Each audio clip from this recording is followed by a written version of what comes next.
Greetings, Surfer Dudes. Welcome to the National Green Schools Conference. I appreciate everyone who could come and listen in to our Surf Step presentation.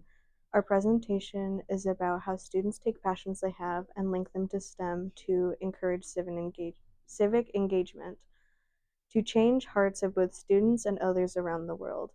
There will be a Q&A at the end, and we will do our best to answer your questions. Knowledge is like an ocean, so I hope you're ready to make some waves. I would like to invite Esteban and AV to start our first icebreakers while I go catch some waves. Hello, I am Esteban, and I have an icebreaker for you all today. At your tables, take 2 minutes to reflect on these questions. What was your passion during high school? Did your school nurture it or stifle it?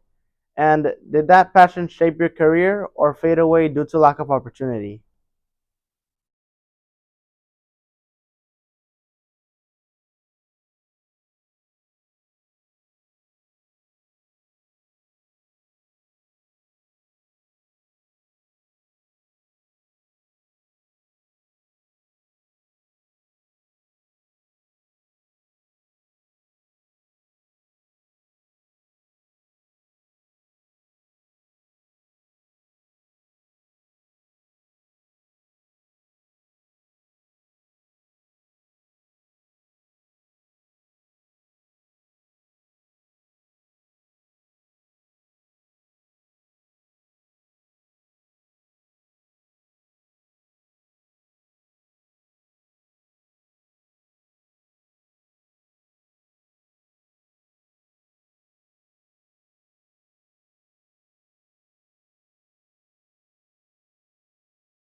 Time's up. Now, at your table, take 2 minutes to share what your passion was and where it led you.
Thank you for sharing. That reflection matters because passion is what drives purpose, and that's exactly what you're going to see in our students today.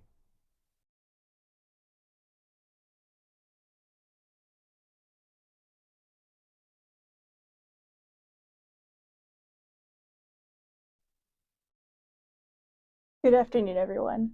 Today, me and Olene are here to talk about the challenges girls in Kenya face just to receive an education.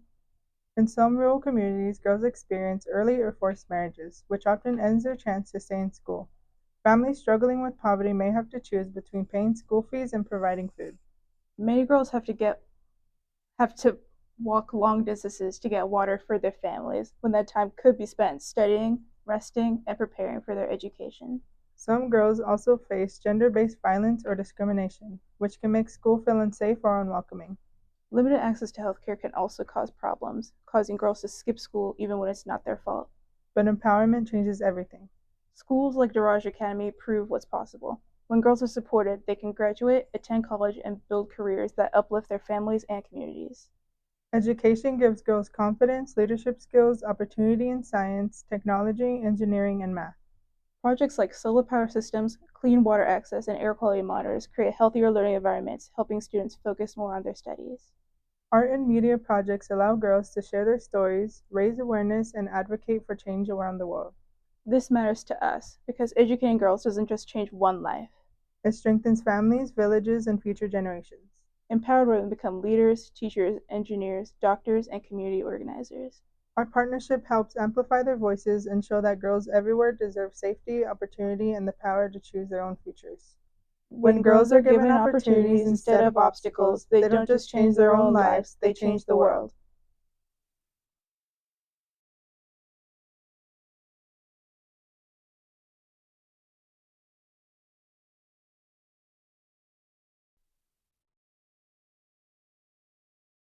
Hello, my name is Esteban, and I would like to talk to you about STEM and how it can be used in Kenya. STEM stands for Science, Technology, Engineering, and Mathematics. A lot of gadgets made with STEM in mind help Kenya a lot. Here are three gadgets that I believe that I will be talking about. Gadget number one is a solar battery backup. These batteries power devices for at least 30 minutes per charge. Power outages are really common in Kenya, and these batteries can be recharged by plugging them in by charging them with a mini wind turbine and a solar panel. Gadget number two is an atmospheric water generator, or AWGs for short. AWGs pull water from the humidity in the air using a cold plate to solidify the water to be drinkable. This is needed because in Kenya, rivers are full of harmful chemicals that are not safe for human consumption. Gadget number three, purple air monitors. These air monitors allow us to see air quality around the world. If you want to see air quality or anywhere, go to map.purpleair.com today. So these can be useful for everyone who wants to help their own community by telling them the risks that come with dirty air, and that can help a lot. Thank you very much for listening, and I'll present to everybody AV.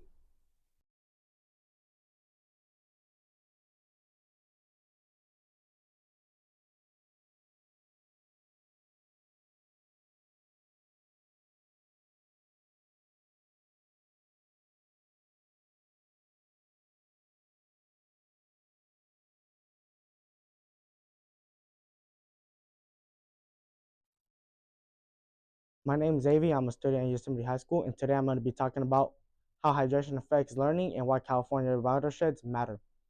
Water is important for our brains. 75% of our brains are made up of water. Even mild dehydration can affect our neuron links in our brain. These neural links are responsible for our focus, memory, and mood. Students that haven't drank water, like myself, tend to experience fatigue, low alertness, tiredness, headaches, irritation, dry mouth, and dizziness. As a green school, we promote drinking water by making posters and hanging around campus. As a student myself, I've seen this actually improve how students drink water. Now I'll be talking about watersheds. California watersheds provide water for people, farms, and wildlife. They are under constant pressure from climate change, drought, and wildfires, as well as pollution. Chemicals, trash, and oil also lower our water quality, making it not safe. When damaged, it also affects our food growth and fish that live in these streams, making it unsafe for our consumption. It also affects the water that we drink at home. Efforts have been made to clean up these watersheds, but they hardly work. These efforts consist of planting trees and cleaning up pollution, but more work is required. It's important for our resources and everyone to live off of, including future generations. Now I'll be calling up on to come and speak.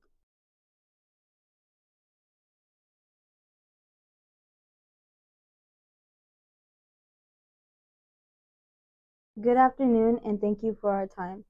My name is Iris. My name is Magdalena. And we're students from Yosemite High. And today we want to bring attention to Girls Not Brides and why supporting them matters.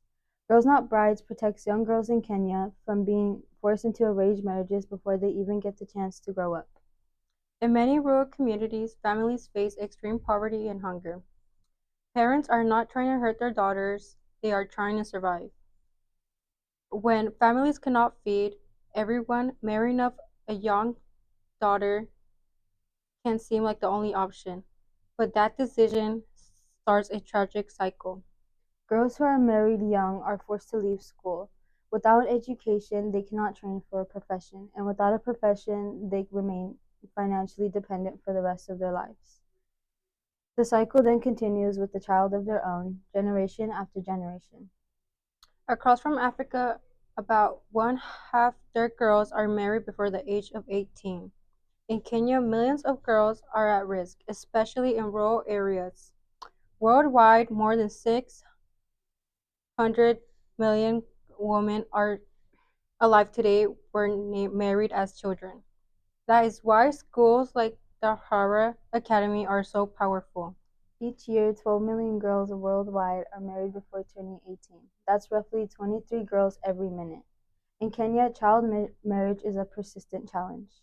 40% of girls are the age of 15 when already married. The Raja Academy gives girls something life-changing. 100% of its students graduate from high school, pass Kenya a national exam, and go on to universities. Their achievements are extraordinary, especially in communities where girls are often expected to work for men instead to compete for professional careers. When these young women graduate and find jobs, they don't just change their own lives, they change entire families. Many women send 69% of their income back home. One educated girl can keep her sisters from being forced into arranged marriages and lift her whole household towards stability. Here in California, the Merced Sunrise Rotary Club is already helping make that transformation possible by sponsoring one full scholarship for one student at the Raja Academy. The Raja currently serves over 100 students at no cost through scholarships, but the goal is to grow to 300. Imagine what that means: 200 more girls protected, 200 more families supported, and 200 more communities strengthened. By supporting organizations like Girls Not Brides and schools like the Raja Academy, we invest in education, dignity, and opportunity. We help replace desperation with hope. We can help by raising funds and encouraging students to learn about global challenges. And even when solutions seem distant, our commitment still matters, because for one girl, one family, and one village, it can change everything. Thank you for your time and giving us this opportunity.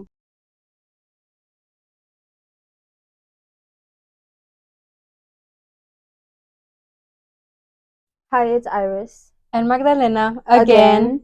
And today we want to talk to you about lithium batteries and why the world depends on them, how they can harm the environment, and how new technologies and universities are developing solutions to make them safer and more sustainable. First, let's start with why they matter. Lithium batteries power many technologies we use every day, such as phones, laptops, electric vehicles, and renewable energy storage systems. They play an important role in reducing air pollution and fighting the climate change by storing energy from solar and wind power. However, lithium batteries also create environmental challenges. Lithium uses large amounts ecosystems and nearby communities. Mining can also pollute soil and water. After these batteries are used, improper disposal can cause toxic metals to leak into the environment, or even start fires in landfills and garbage trucks. Now, let's talk about solutions because innovation is giving us hope.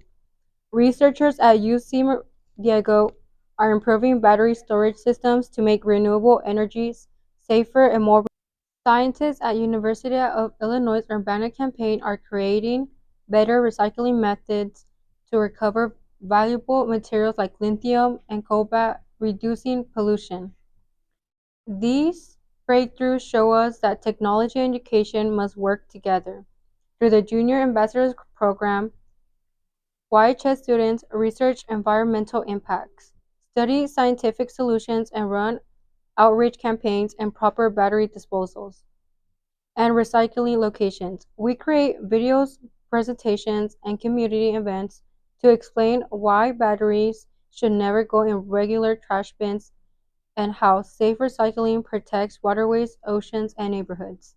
Students like us are learning that we can play a role in educating others, supporting information, and making smart choices. Thank you for listening and supporting us.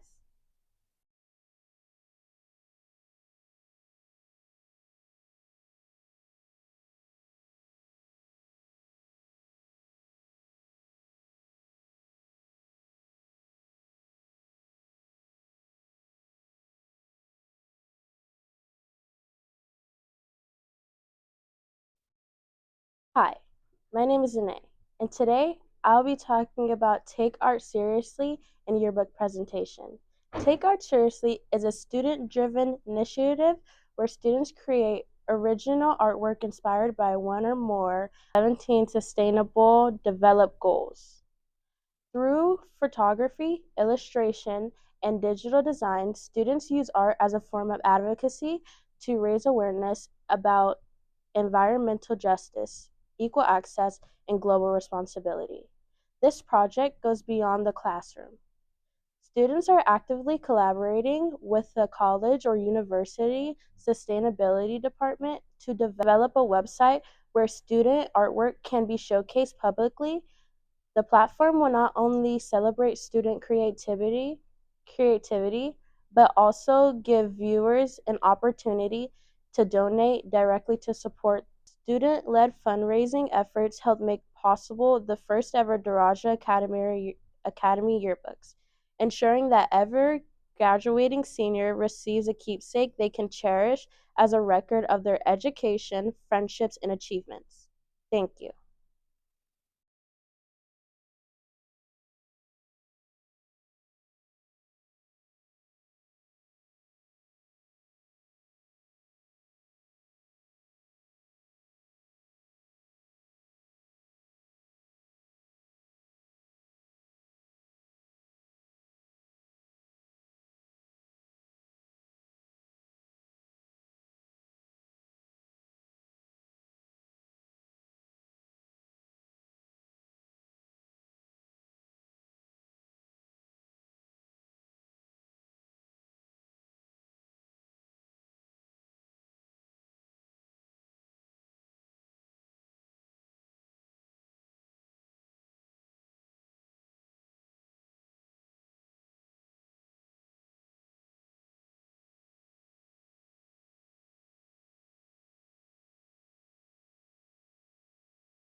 Hello everyone, it's Jasmine again. Today, we are honored to be joined by an incredible panel of leaders working at the intersection of education sustainability, climate science, and civic engagement. Thank you all for being here today. First, we are joined by Alyssa Leadingham from the National Oceanic and Atmospheric Administration, whose work helps us understand and protect our oceans, atmosphere, and coastal communities. Next, we welcome Gilbert Bluefeather Roses, Director 2 of Sustainability and Adaptation, who brings a powerful perspective on environmental resilience, indigenous knowledge, and long-term climate planning with students and youth. We are also honored to have George Garcia, an education programs consultant with the California Department of Education, who works closely with schools across the state on sustainability initiatives, including the California Green Ribbon Schools Recognition Award. Finally, we are joined by Jeff Rivera, a United Nations ambassador for the 17 Sustainable Development Goals and an educator with the Merced Union High School District, who leads the student-driven environmental and civic engagement efforts locally and globally. Thank you all for being here today. Round 1, Understanding the Challenge. I'll begin this round by asking a question to each of our panelists.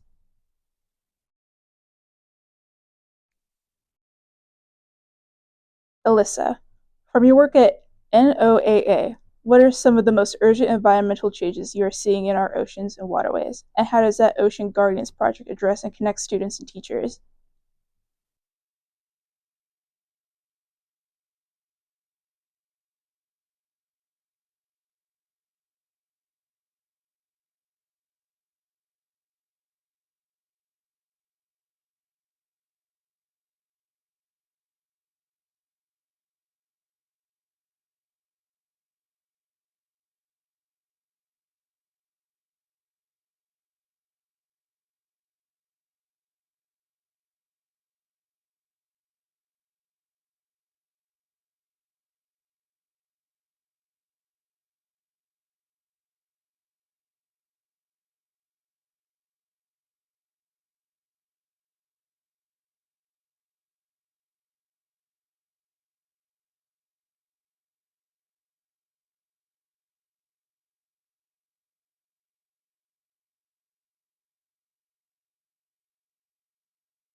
Gilbert, from a sustainability and adaptation perspective, how do environmental challenges like climate change and resource loss impact frontline communities the most?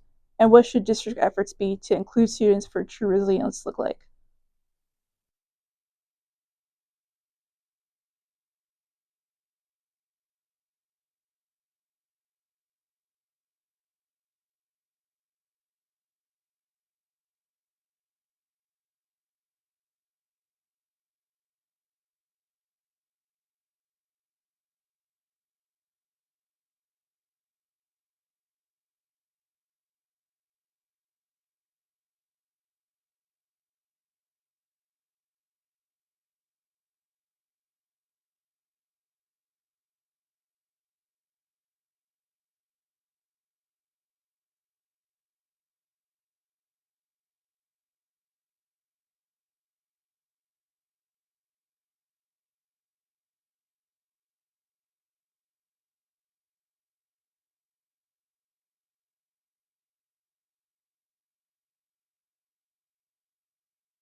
Question for George.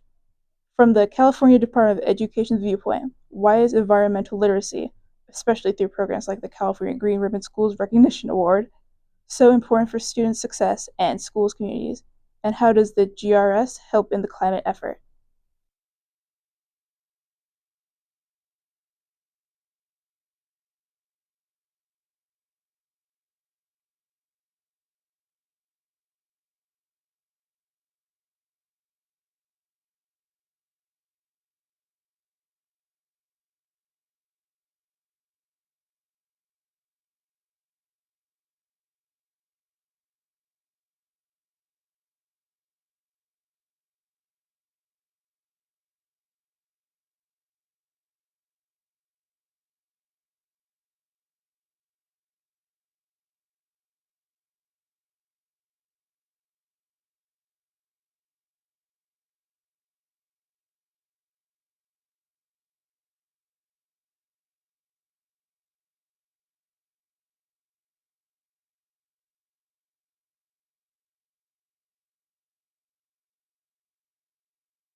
Fourth question, Jeff. As a United Nations ambassador and classroom educator, how do student-led environmental projects help young people see themselves as leaders and changemakers in addressing global challenges?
Now we'll move on to round 2, focusing on solutions and next steps.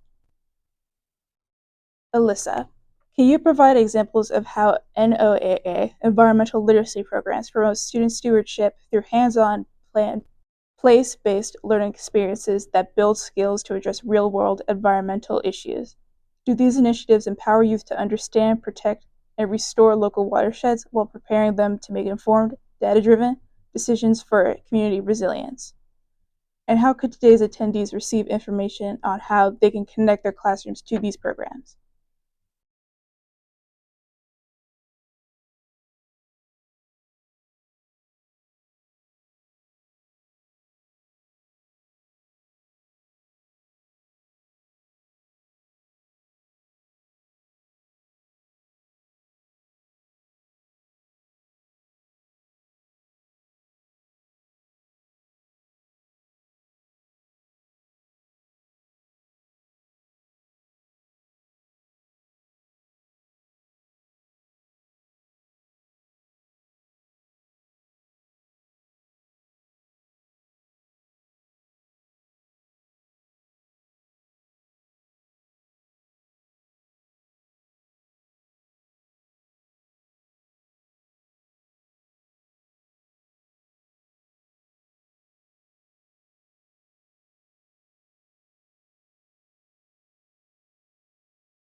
Gilbert, what role do collaboration and long-term planning play in building sustainable communities?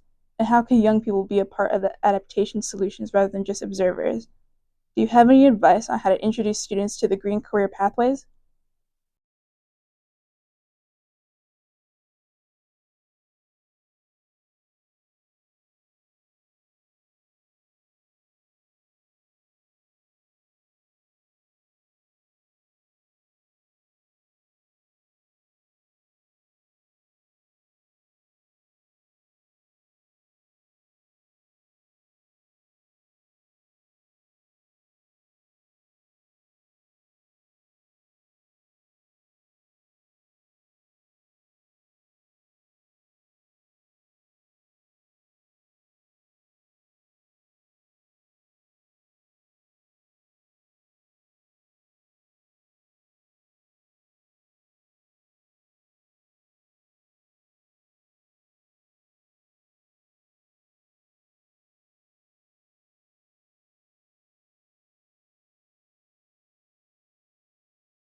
And George, if a school applied for the GRS program, would it help the school perform a campus self-assessment to focus on areas of sustainable strengths for continued support and to problem-solve areas of need?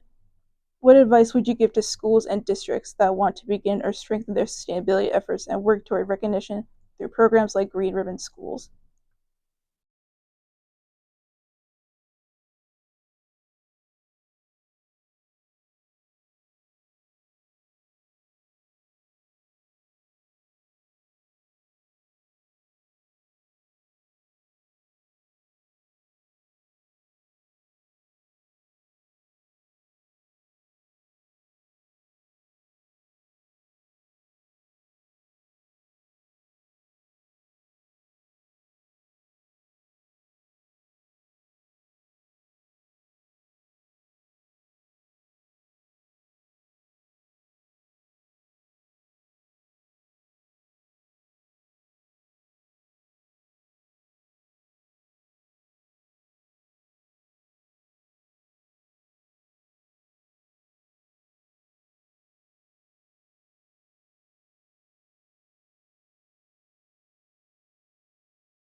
Jeff, looking ahead, what gives you hope when you see students engaging with environmental and social justice issues, and how can education help break cycles of environmental and economic stagnation?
Now it's time for questions and answers. We can't be there right now, but we'll have Mr. Rivero to ask you questions.